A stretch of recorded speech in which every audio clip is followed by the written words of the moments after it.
What is up, guys? Got another video.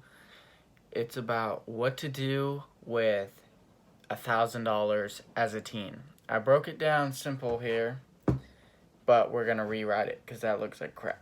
So the first thing you're gonna want to do is write out how much you have. If it's more than 1,000, that's alright. Just write down the number. If it's less, let's just keep it at 1,000, just to be simple. I need my big eraser. What am I doing with this? All right.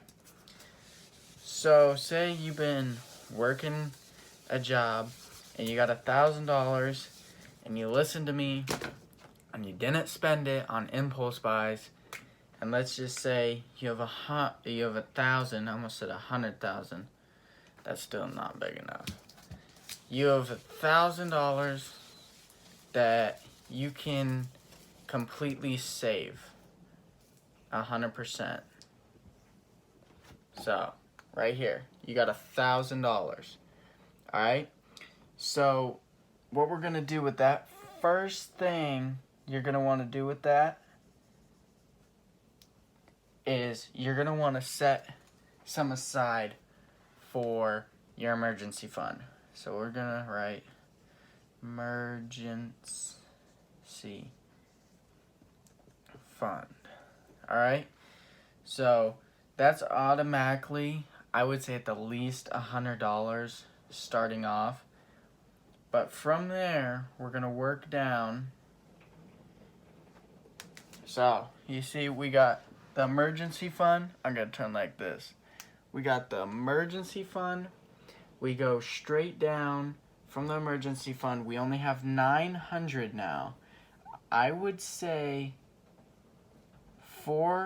let's just go 500 of this right here is going to be your Roth IRA. And if you don't know what that is, I'll make a video later explaining what that is, but that is big time money.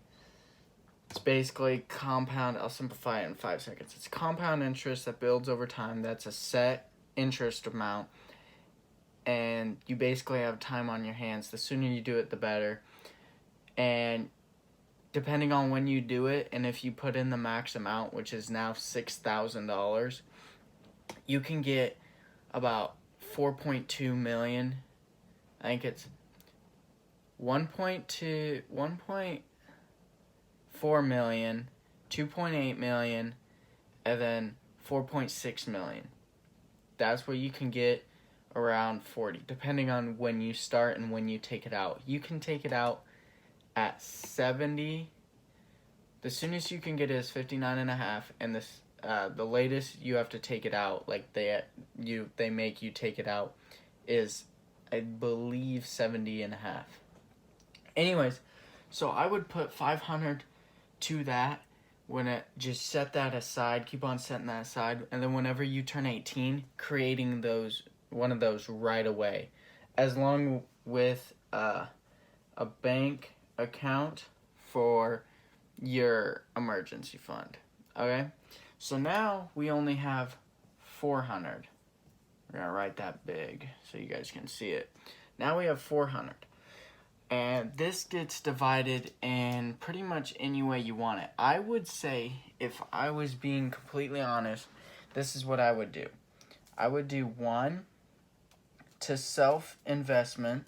That's like your books that you buy, the financial books. What else we got?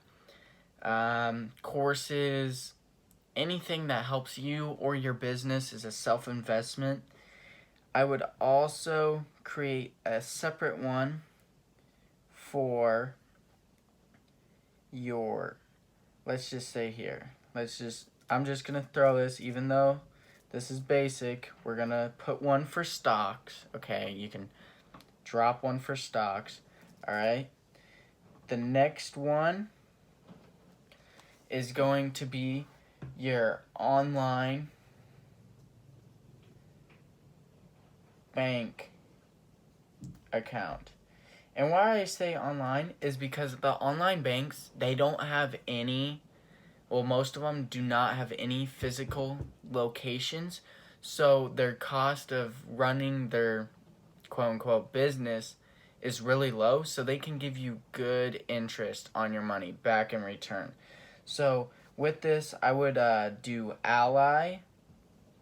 Ally Bank is great. You guys should go check it out right now. If you're over 18, I would set up a savings account with them and put a bunch of money in there. Just money that you're not going to need in the near future, but you will need it. Just store it in there because it'll earn just enough to offset inflation, so you're not losing any money compared to if you just had it in cash or in a regular bank, you would be losing money. But that's a video for a later time. And also with this, I would say Wealthfront is another good one. And going back to the stocks, you got Webull and Robinhood. And if you guys have watched my videos in the past, you're probably noticing this kind of follows my plan, and this is what I'm doing with a physical $1,000 that I have right here. I have it right here. This is what I'm doing with this $1,000. And more of it's coming in. It's going to be more like $2,000, but that's alright. We're getting there. But just planning where everything's going. And the last one that this is going to go to, hang on, I gotta make this cool,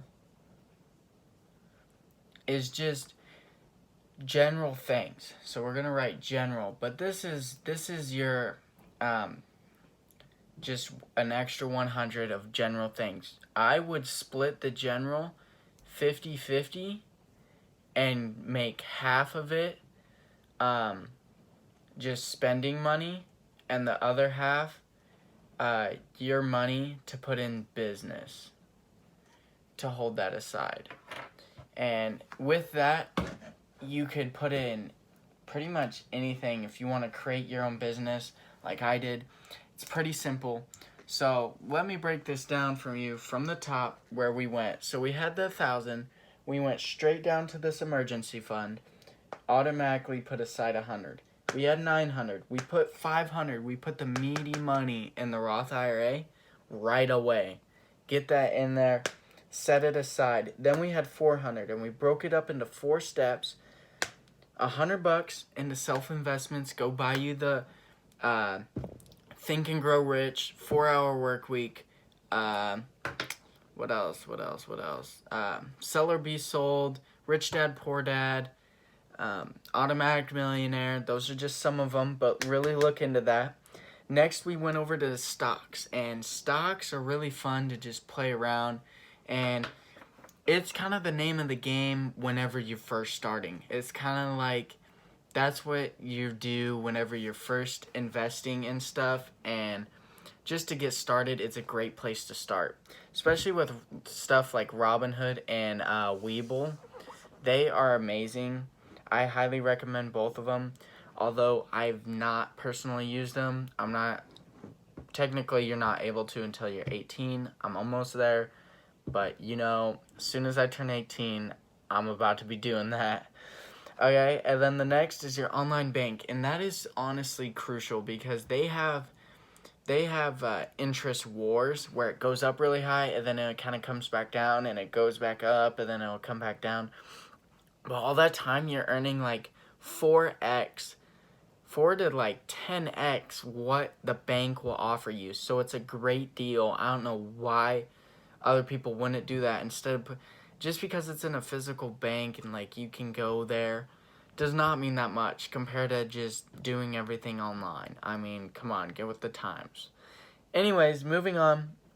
The last one is your general, way up here.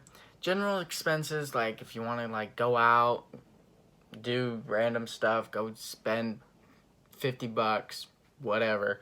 And the other half, start setting this money aside for a side hustle or a business.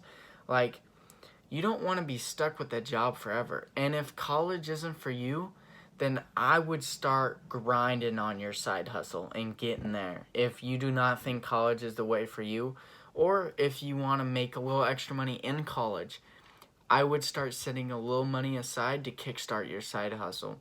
So it can run on its own and you can keep on reinvesting in it, and it basically rolls into the snowman and it's rolling downhill. Picture the snowball, and it's just rolling downhill and it's getting bigger and it's getting bigger, it's getting bigger, and then all of a sudden it's unstoppable, right? That's what I try to do with all my businesses, and get them to unstoppable beasts. Anyways, I hope you guys liked this video. Please like, subscribe, and comment down below if you have any questions. Anyways, see you.